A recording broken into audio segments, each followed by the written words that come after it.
Merhabalar arkadaşlar, kanalıma hoş geldiniz. Bugün sizlere gördüğünüz bu güzel bandananın anlatımını yapacağım.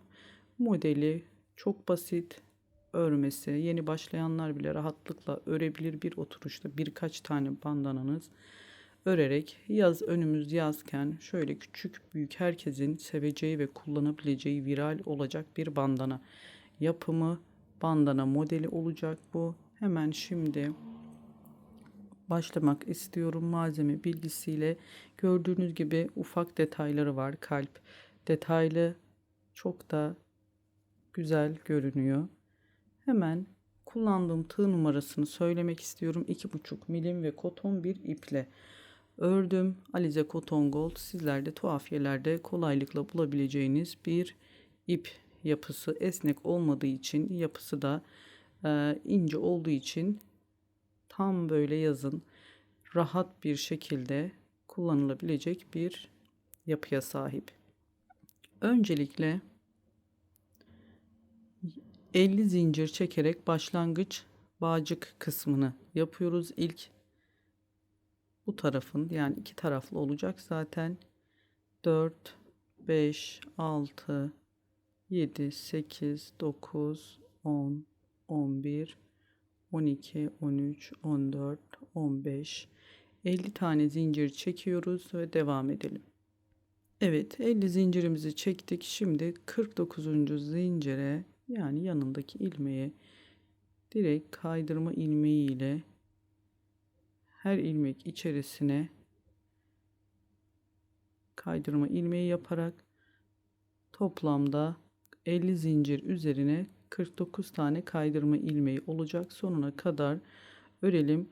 Bu bağcık kısmını siz dilediğiniz uzunlukta yapabilirsiniz. Ben tam, yani benim baş çevrem için de ideal uygunlukta, yetişkinler için kızıma yaptım. Kızıma ölçerek yaptım, kızımın baş çevresine.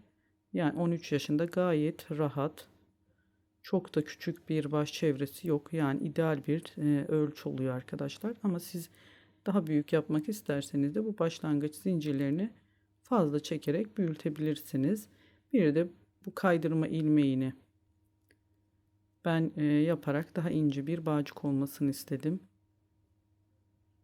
Arka kısma gelecek. Zaten saç arkasından bağlanacağı için rahat, çok böyle bir araya toplanan kalın bir doku oluşsun istemediğim için kaydırma ilmeği ile devam ettim. Şimdi 50 ilmek üzerine, zincir üzerine 49 kaydırma ilmeği yaparak sonuna kadar devam edelim.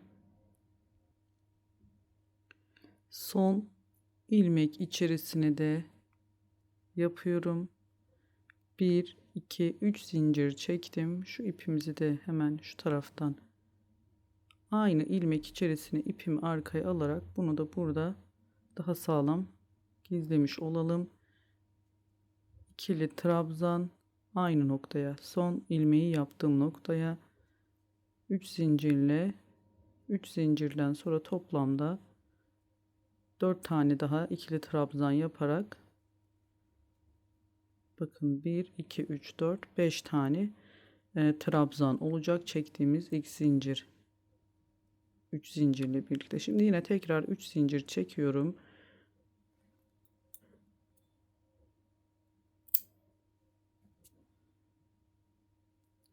Ve hemen tam dibine, yani ilk trabzan tepesine bir trabzan yapıyorum.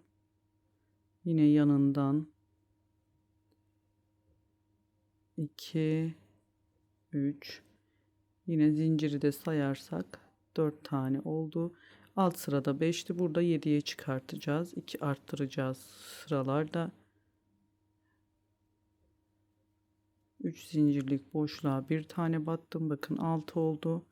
Burada bir tane daha şöyle çekiştirip tam böyle 3. zincirimizin tepesine bir trabzan daha yapacağız. Zincir içerisine batarak 1 2 3 4 5 6 7 tane trabzanımız oldu. Şimdi yine 3 zincir çektim. Örgümü çevirip ilk trabzanın tam tepesine bir tane yapıyorum ve sonuna kadar Burada da 7 trabzanı 9'a çıkartacağız. Her sırada 2 tane arttırma yapacağız. 5, 7, 9, 11 olarak. Şimdi burada yine artırmalarımızı, bakın bu 3 zincir içerisine bir tane batıyoruz. Bunu çekiştirip hemen tekrar zincir tam tepesine, içerisine batarak yapıyorum. Daha böyle direkli, kenar kısmı düz olsun diye. Yine 3 zincir çektim. Burada da 9 tane oldu. 1, 2, 3, 4, 5, 6, 7, 8, 9. Bu son olacak. Burada da 11 tane trabzanımız olacak. Çektiğimiz zincirleri de sayarak ilerliyoruz bunu. 4 oldu. 5, 6, 7, 8,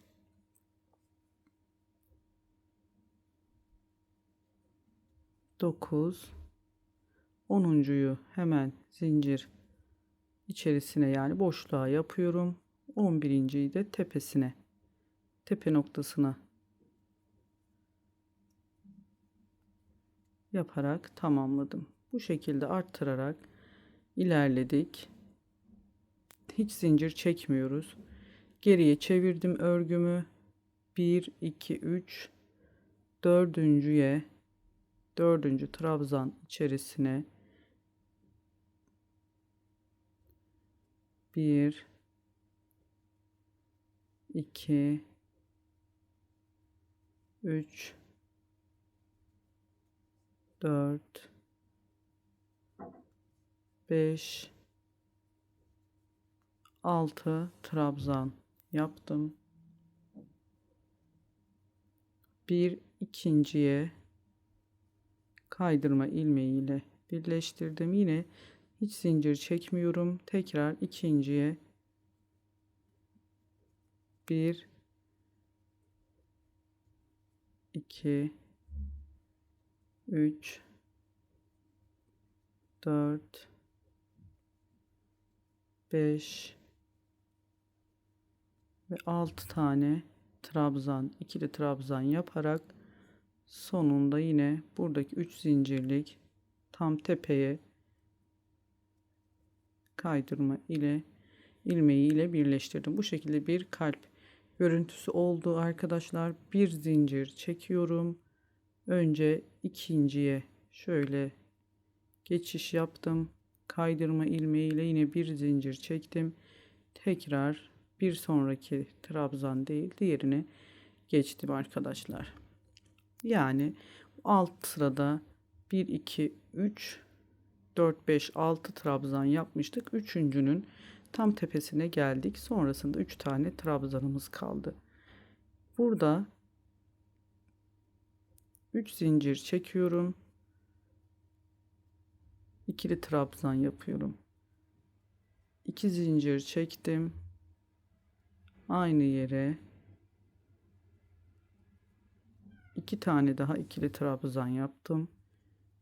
1, 2, 3, 4, 5, 6, 7, 8 zincir çektim. Hemen burada sayıyoruz trabzanlarımızı. 1, 2, 3, dördüncü trabzan tepesine yine eşit olsun. Arada bıraktığımız şu kenar kısımlarındaki eşitliği sağlayalım.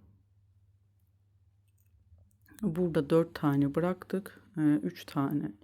3 kaldı arada. Burada da 3 tane bırakacağız. Tam dördüncü trabzan tepesine yine battık. 2 tane ikili trabzan, 2 zincir çektim. Aynı yere 2 tane daha ikili trabzan yaptım. Bu şekilde şimdi bandanamızın hemen örgü model olan üst tarafını yapmaya başlıyoruz. 1, 2, 3 zincir çekiyorum. Geriye 2 zincirle oluşturduğumuz yuva içerisine 2 tane ikili trabzan yapıyorum. 2 zincir çektim. Aynı yere 2 tane ikili trabzan yapıyorum. 1 2 3. Bakın arkadaşlar, şimdi burada zaten zincirimizin düz tarafı değil, ters tarafı bize bakıyor. 1 2 3, arada 1 2 tane bırakıp üçüncüye sık iğne yaptım. Yanındakine yine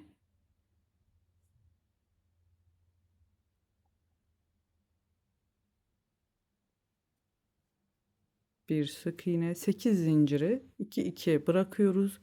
Başta ve sonda ortadaki 4 taneye sık iğne yapacağız. İlk başlangıcımız bu şekilde.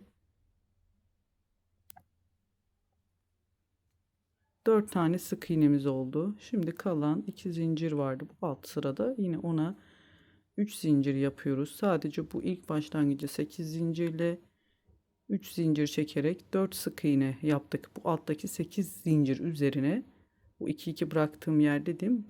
Alt sırada çektiğimiz 8 zincirde 4 sık iğne tam ortaya 2 tane başta ve sonda bırakarak 8 zinciri böyle ortalamış olduk. Şimdi 3 zincir çektik, bu sırada 4 sık iğne yaptık. 3 zincir çekerek hemen diğer 2 zincirle oluşturduğumuz yuva içerisine 2 tane trabzan yapıyoruz. İkili trabzan, yine 2 zincir çekiyoruz. 2 tane ikili trabzan yapıyoruz. 1 2 3 zincir çektim. Geriye döndüm. Aynı yere yine tekrarlıyoruz. 2 zincir, 2 tane ikili trabzan, 1 2 3 zincir çektim. Bakın 4 tane sık iğnemiz var burada. Yine aynı buraya 4 tane sık iğne yapıyoruz. 2 3 4, 3 zincir çektim. Tekrar buradaki 2 zincirlik boşluğa aynısını tekrarlayacağız. 2 tane ikili trabzan, arada 2 zincir çekiyorum. Aynı yere 2 tane ikili trabzan yapıyorum. 1 2 3 zincir çektim. Örgümü çevirdim. Yine aynı işlemi tekrar ediyoruz.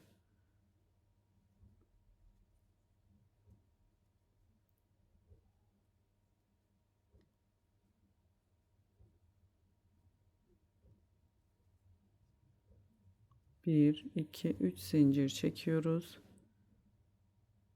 Yine bağlantı noktasına geldik. Burada 4 tane sık iğne yapıyoruz. Şöyle 4 tane kanadımız olacak. 1 2 3 zincir çektim.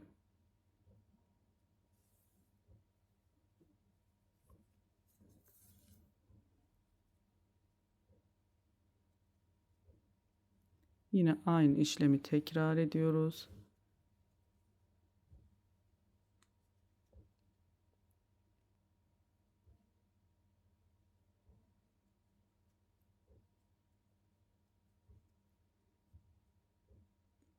Üç zincir çekip geriye döndüm.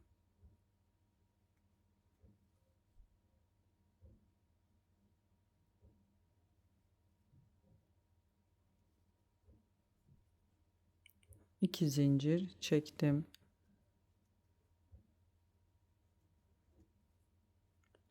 Buradaki ilk modelimiz oluştu.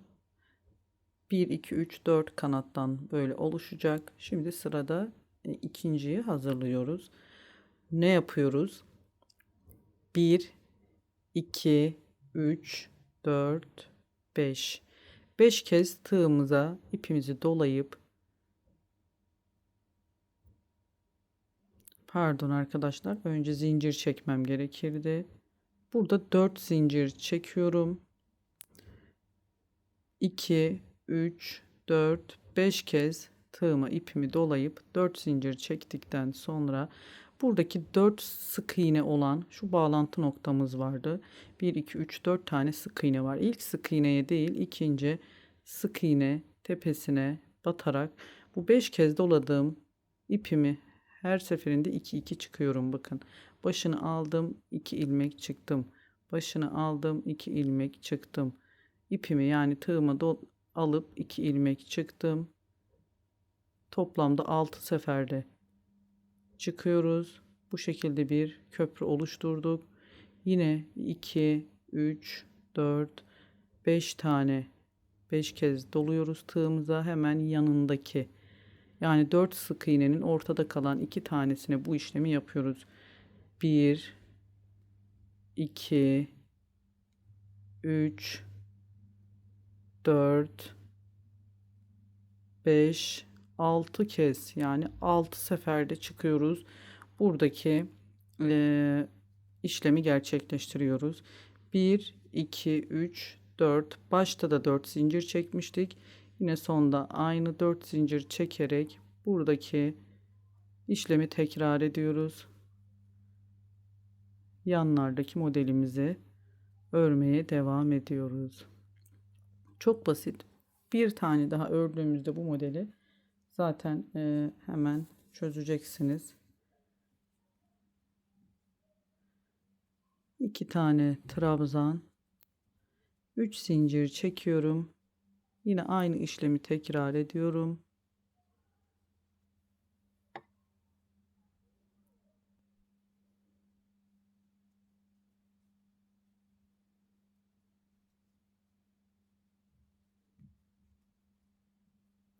Şimdi 3 zincir çekiyoruz. Bakın burada 4 zincir çekmiştik. Bir alt sırada 4 sık iğne oluşturacağımız için 1, 2, 3 sayıyoruz. Dördüncüye şu şekilde tam üst noktasından bir tane sık iğne oluşturdum. Dördüncü zincir üzerine ve burada ikinci sık iğneyi de bu köprü yapmıştık ya, bu köprülerin üzerine 3 tane oldu. Şimdi bir sonraki dördüncü sık iğnemizi de sonraki 4 zincir üzerinde ilk zincirimizi alarak 3 3 kaldı buralarda. Altta yaptığımız şu 4 zincirlik kısımlarda birer tane sık iğneleri o 4 zincirlik zincir üzerinden aldık ve 4 tane sık iğnemizi oluşturduk, bağlantı noktamızı. Hemen 3 zincir çekiyoruz artık. Bundan sonrasında yine işlemi tekrar ediyoruz.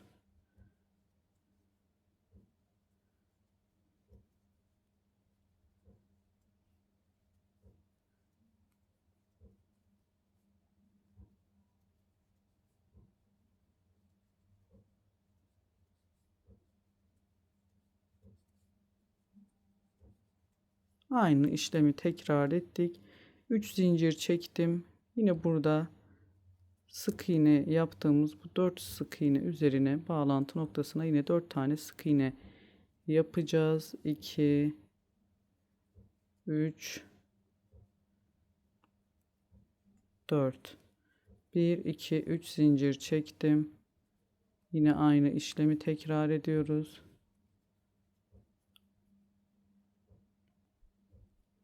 Geriye döndüm. Ben yaptım. Bakın 3 tane böyle bağlantı noktası zincirimiz var. 1, 2, 3. Şimdi dördüncüyü yapıyoruz. 3 zincir çektik. Yine 4 sık iğnemizi yaparak buradaki ikinci modelimizi de tamamladık. 1, 2, 3 zincir.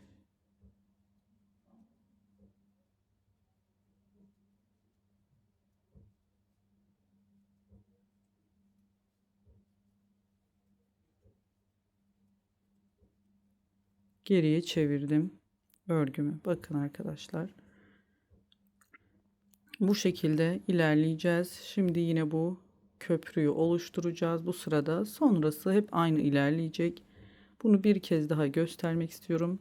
Sonrasında kaç model öreceğimizi En sonda size ölçüsünü vereceğim. Benim yaptığım hangi ölçüde olduğunu, dediğim gibi siz yapacağınız kişiye göre de değişebilir. Bunu bir motif, bir model daha fazla yapabilirsiniz ya da eksik küçük yapmak isterseniz tamamen şu aradaki model sayısıyla alakalı. Hemen 2 3 4 zincir çekiyorum. 1 2 3 4 5 kez tığıma ipi dolayıp aradaki bu 4 sık iğne bağlantı noktasındaki sık iğnelerimizin ikincisine 1 2 3 4 5 6 seferde çıkıyoruz. Tekrar 3 4 5 kez tığıma ipimi dolayıp hemen yanındakine de aynı işlemi yapıyoruz. 3 4 5 6 seferde çıkıyoruz. 1 2 3 4 zincir ve yine kenardaki örgümüzü aynı tekrar ediyoruz.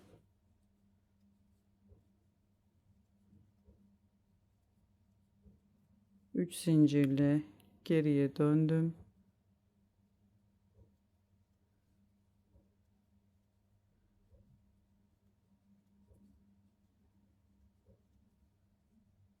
Burada 3 zincir çekiyoruz ve alt sırada yaptığım 4 zincir vardı. Hemen dördüncüsüne bir sık iğne,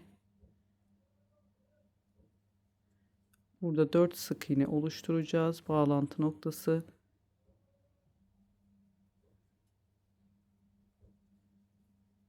Üç zincir çekerek yine örgümüze devam ediyoruz. Ördükçe bu şekilde gayet düz ve muntazam görünüyor arkadaşlar. Hiç ütüye bile gerek yok. Gördüğünüz gibi sizinle birlikte ördüm ben. Diğer ördüklerimde hiç ütülemedim. Harika, mükemmel bir örgü modeli. Hemen ne yapıyoruz? Buraya kadar gösterdim. Bundan sonrasını kaç tane örüyoruz sizlerle birlikte şimdi paylaşacağım. Bir tane, iki tane ördük zaten. Şu modelimizi, yani kelebek görüntüsü olan modelimizi 1 2 3 4 5 6 7 8 tane, toplamda 8 tane öreceğiz. Aradaki şu bağlantı, köprü bağlantı olan kısımlarını da sayarsak 1 2 3 4 5 6 7 tane de bunlardan olmuş olacak bandananızın ölçüsü olarak. Bu şekilde standart bir ölçü. Ben dediğim gibi yetişkinler için, kızım için yaptım. Gayet yetişkin gibi. Kızım da yani öyle küçük değil. Baş çevresi falan da kendim için de gayet uygun. Bu şekilde sayılarınızı yapabilirsiniz. Ama daha küçük çocuklar için yapacaksanız ya da daha büyük yapmak isterseniz de bu kelebek olan model sıramızdan bir sıra eksik veya artık bir tane, iki tane, o size kalmış, tamamen sizin kullanacağınız ölçülere bağlı. Buradan eksik veya fazla yaparak da bandananızın uzunluğunu ayarlayabilirsiniz. Şimdi sonuna kadar verdiğim sayı doğrultusunda ilerleyelim. Sonrasında bu taraftaki bu bağcık kısmını ayrı öreceğiz. Sonra eklemesini yapacağız. Hemen devam edelim. Evet arkadaşlar, bakın sonuna kadar devam ettim ben. Söyledim, sayıda yaptım. 1 2 3 4 5 6 7 8 tane bu kelebek görüntüsü olan modeli tamamladım. Son sırayı yapmak için 3 zincir çekiyorum. Geriye döndüm. Bakın şöyle 3 tane köprü oluşturmuştuk ya, bunların dördüncüsünü yapacağım.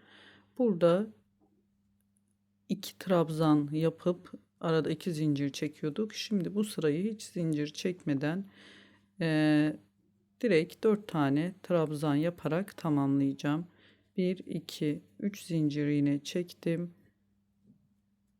Bağlantı, yani buraya ekleme yapacağım için burada ipimi kesip diğer bağcıklı olan kısmını da yapacağız ve kısımda ekleme yapacağız.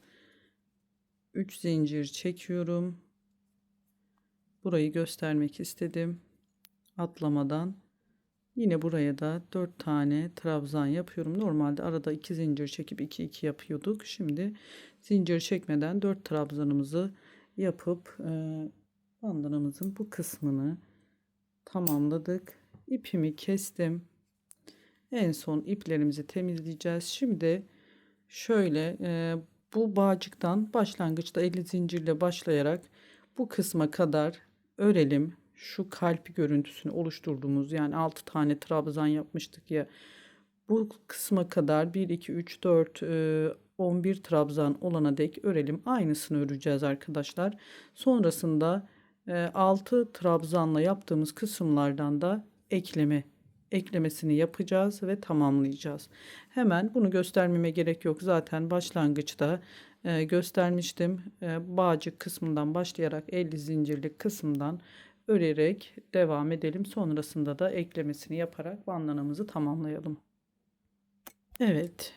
Bakın aynısından yine yaparak şimdi 4 sıra yaptık. 11 tane trabzan olana kadar devam ettik. Hemen çevirdim.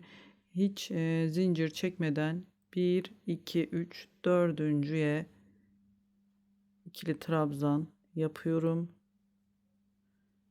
2 3 tane yaptıktan sonra bandanamızın bu modelin ters tarafını çevireceğiz. Bakın bura bitirdiğimizde düz olan kısmı biz ters, zaten ipi gördüğünüz gibi kestiğim ip bu tarafta. 1 2 üçüncüye ekleyerek yine devamında 3 tane daha trabzan yapıyorum. 2 3 1 ikinciye kaydırma ilmeği ile birleştirdim. Yine bir ikinci ilmeğe yine trabzan yaparak hiç zincir çekmiyorum. 2 3 tane trabzanımızı yaptık ve bu taraftaki ilmeğe birleştirmeyi yapacağım. Geçtim. Bakın 4 tane trabzan yapmıştık. Yine ilk değil ikinciye birleştirme ilmeğiyle, kaydırma ilmeğiyle birleştirdim. Yine çevirip aynı 3 tane trabzan yapmıştık. Toplamda 6 tane olacak. 3 tanesini de birleştirdikten sonra yaptım arkadaşlar. Bakın bu şekilde birleştirmemiz tamamlandı. Ve hemen burada yine 3 zincirlik bir kısım var. Buraya tam tepeye kaydırma ilmeği ile birleştirerek bir zincir çekiyorum ve ipimi kesiyorum. İplerimizi temizleyelim. Evet arkadaşlar, iplerimi temizledim. Bakın aynı burası bitirdiğim nokta. Başlangıçta bunun ayrı yapmamın sebebi görüntüsü aynı olsun diye, hiçbir farklılık olmasın diye böyle ekleyerek ben tercih ettim. Gayet de güzel olduğunu düşünüyorum. Bandanamız hazır. Bu kadardı. Bu kadardı. Bu şekilde tamamladık. Çok güzel bir bandana modeli. Hemen ben şöyle ölçüsünü sizlere söylemek istiyorum. Şu kalp olan kısımlarından bağcıklarını saymayacağız. Dediğim gibi bağcık kısımlarından siz dilediğiniz kadar uzatabilirsiniz. Toplamda şöyle esnetme payını da koyarak ölçmek istiyorum. 44 santim arkadaşlar. 44,5 santim oldu. Sadece şu kısım. Şöyle göstermek istiyorum. 44,5 45 santim diyelim. Bunun birkaç santim esnemesi de olur. Zaten çok koton ip olduğu için çok esneklik payı yok. Bu şekilde benim ölçüm. Bağcık kısımlarını saymadan sadece örgü kısmının ölçüsünü sizlere söyledim. Bağcıklarını da dediğim gibi eğer kısa olduğunu düşünürseniz de uzun zincirlerinizi uzun çekerek daha uzun yapabilirsiniz. Bu kadar da arkadaşlar. Beni sabırla dinlediğiniz için çok teşekkür ediyorum. Kanalıma abonelik ücretsizdir. Abone olarak yorum kısmında da merak ettiğiniz soruları yazabilirsiniz. Daha hızlı cevap veriyorum YouTube üzerinden. Beğeni ve yorum da yaparak videomu destek olursanız çok mutlu olurum. Başka bir videoda görüşmek ümidiyle. Hoşça kalın. Allah'a emanet olun.